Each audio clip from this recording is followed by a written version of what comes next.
अस्सलाम वालेकुम dear student. मेरा नाम उस्मान अहमद कादरी है। Business research and report writing की सीरीज़ का हमारा ये 5th लेक्चर है। हमारे इस 5th लेक्चर में मैं आपको खुशामदीद कहता हूँ।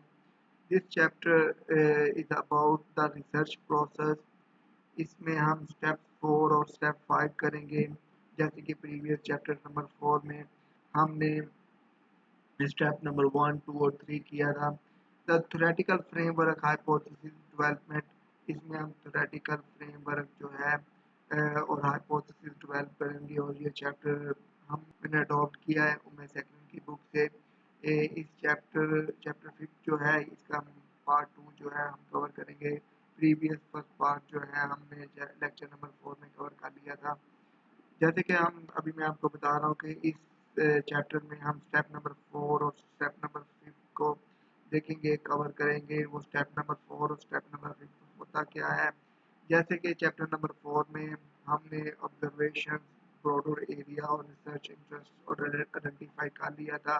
हम ऑब्जर्वेशन की बेसिस के ऊपर और जिस एरिया के ऊपर डेफिशिएंसीज आ रही हैं आती हैं या प्रॉब्लम आ रही होती है तो हम ऑब्जर्व करते हैं या हम टाइटल को आइडेंटिफाई कर लेते हैं और जिस टॉपिक के ऊपर हमें रिसर्च करनी होती है उसको आइडेंटिफाई करते हैं। स्टेप 2 में हम डाटा गैदर करते हैं, इंटरव्यू करते हैं और लिटरेचर रिव्यू करते हैं जिसके बारे में जो टॉपिक हमने सेलेक्ट कर लेते हैं।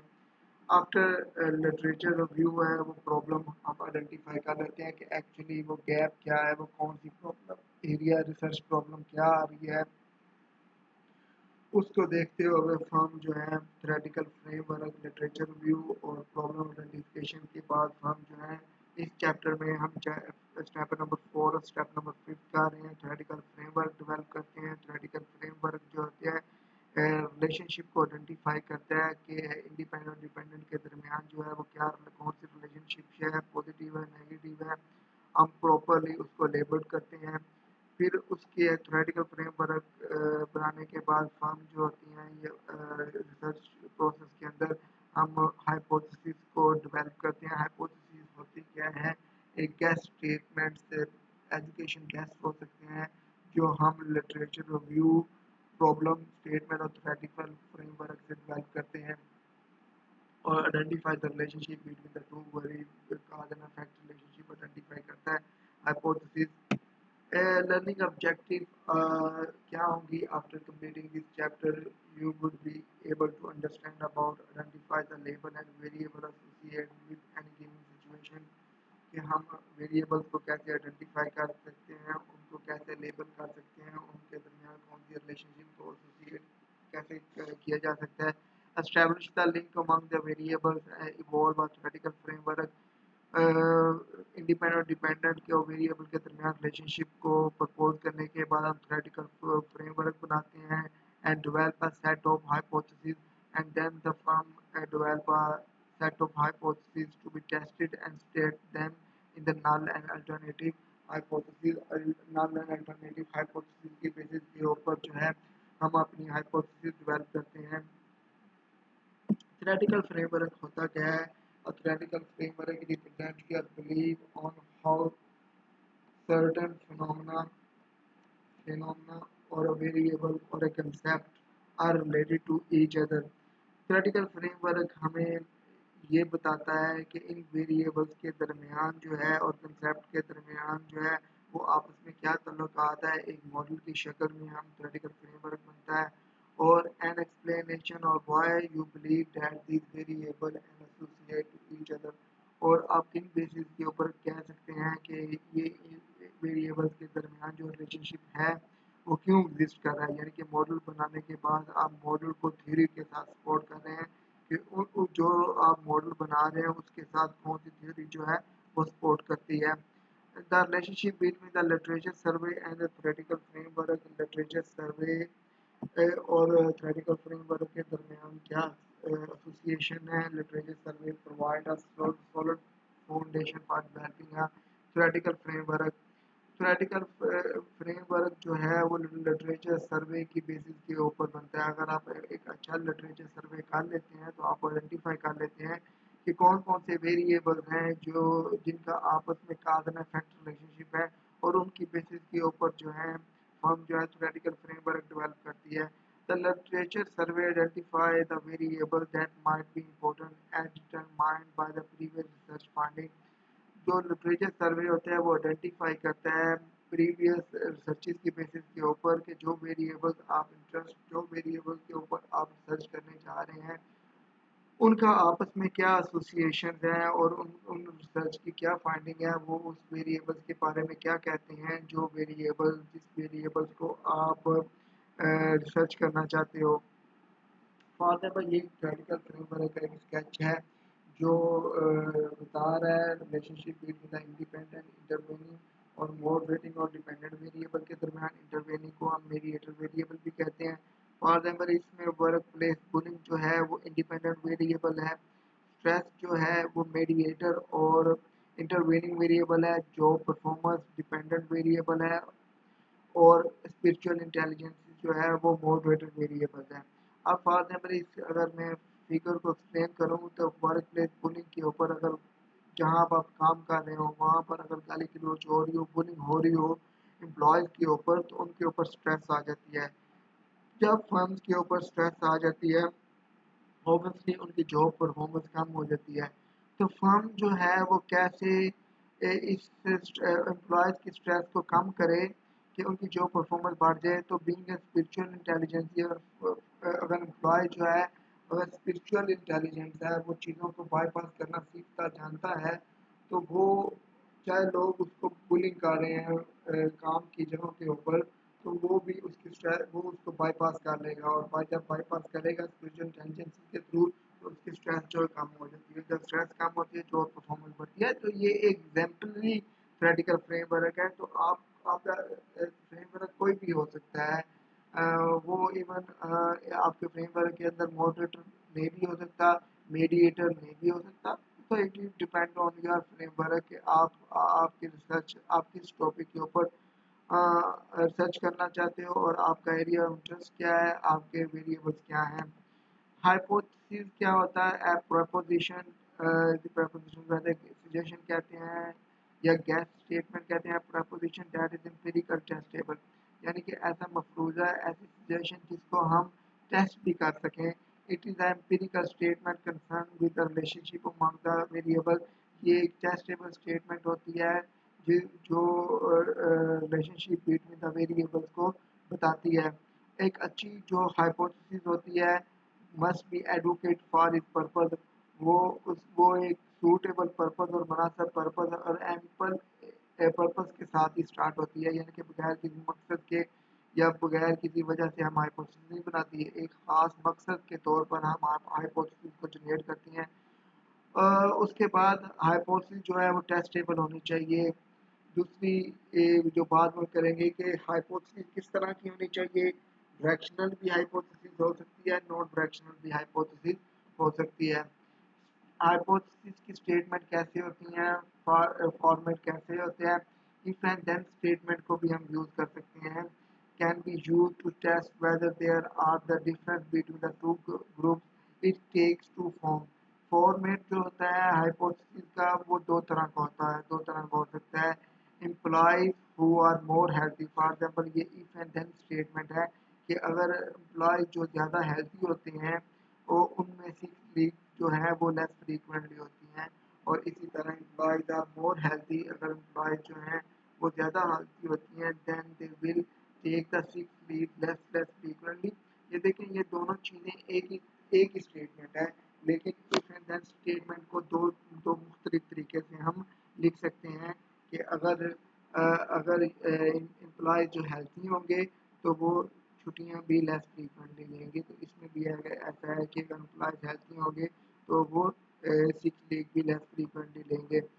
हाइपोथेसिस जो होती है डायरेक्शनल होती है, नॉन डायरेक्शनल हो सकती है। डायरेक्शनल हाइपोथेसिस कौन सी होती है? The direction of the relationship between the variable positive और नेगेटिव इंडिकेट फॉर एग्जाम्पल जो हम आइडेंटिफाई करते हैं कि इनके दरमियान पॉजिटिव रिलेशनशिप है और नेगेटिव रिलेशनशिप है, तो ये एक डायरेक्शनल रिलेशनशिप है। For example the greater the stress experience in the job the low the job satisfaction of the employ.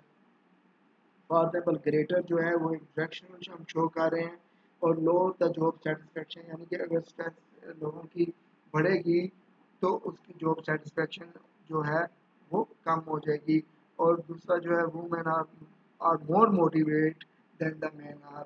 तो ये एक डायरेक्शन है कि मैन जो है वो ज़्यादा मोटिवेटेड होते हैं अपने काम के ऊपर comparatively, sorry women are more motivated than the man के काम जहाँ पे ऊपर वुमेन जो है। तो ये डायरेक्शनल है, ज़्यादा मोर जो है वो डायरेक्शनल को शो कर रहा है, लेस ग्रेटर जो है वो डायरेक्शनल को शो कर रहा है, लोअर जो है वो डायरेक्शन को शो कर रहा है। हाइपोथेसिस जो होती हैं डायरेक्शनल और नॉन डायरेक्शनल होती हैं। Non directional hypothesis they are the no indication of the direction of the relationship between the variable. अब इसमें नॉन डायरेक्शनल भी रिलेशनशिप हो सकती हैं। There is a relationship between the age and job satisfaction. इसमें यानी कि जॉब सेटिस्फेक्शन और एज के दरमियान रिलेशनशिप है। इसमें एज जो है वो इंडिपेंडेंट है और जॉब सेटिस्फेक्शन जो है वो डिपेंडेंट वेरिएबल हो सकता है।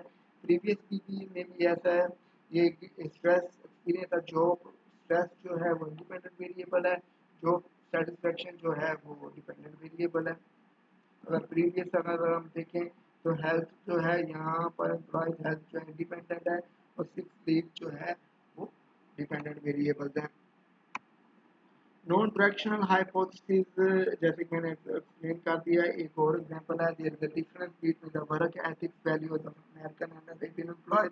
यानी कि वर्क जो है वर्क एथिक्स जो है अमेरिका में जो लोग काम कर रहे हैं और अरब कंट्रीज के अंदर जो एम्प्लॉयज हैं उनमें वर्क एथिक्स जो है अखलाकियात को काम के ऊपर जो अखलाकियात है वो मुख्तलिफ पर्सपेक्टिव में है। तो ये जो है नॉन डायरेक्शनल है कि इसमें हमें डायरेक्शन आइडेंटिफाई नहीं किया गया कि अदर जो है वर्क है अमेरिकन में ज़्यादा है या अरेबियन में ज़्यादा है। तो इसमें नॉन डायरेक्शन है, यहाँ पर भी नॉन डायरेक्शन शो किया है। हाइपोथेसिस डायरेक्शन और नॉन डायरेक्शन दोनों हो सकती हैं। अब नल और अल्टरनेटिव हाइपोथेसिस जो है जब भी हम रिसर्च करते हैं और जो हाइपोथेसिस जो है फॉर्म बनाती हैं वो नल और अल्टरनेटिव हाइपोथेसिस होती हैं। और नल और अल्टरनेटिव हाइपोथेसिस के बेसिस के ऊपर हम अपने हाइपोथेसिस एक्सेप्ट करते हैं या रिजेक्ट करते हैं। फॉर एग्जांपल यहाँ पर एक रिसर्च प्रॉब्लम है effect of bio fertilizer X on the plant growth. कि अगर जो बायो फर्टिलाइजर जो है फॉर एग्जांपल एक्स है उसका जो इफेक्ट है प्लांट ग्रोथ के ऊपर क्या है। यहाँ पर प्लांट ग्रोथ जो है वो डिपेंडेंट वेरिएबल है और बायो फर्टिलाइजर जो है वो इंडिपेंडेंट वेरिएबल है।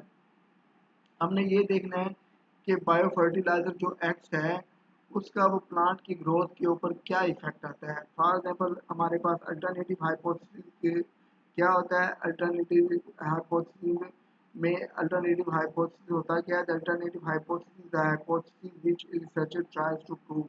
ये हाइपोथेसिस ऐसी ये होती है इसको रिसर्चर जो है वो प्रूव करना चाहते हैं कि इनके दरमियान जो है रिलेशनशिप है।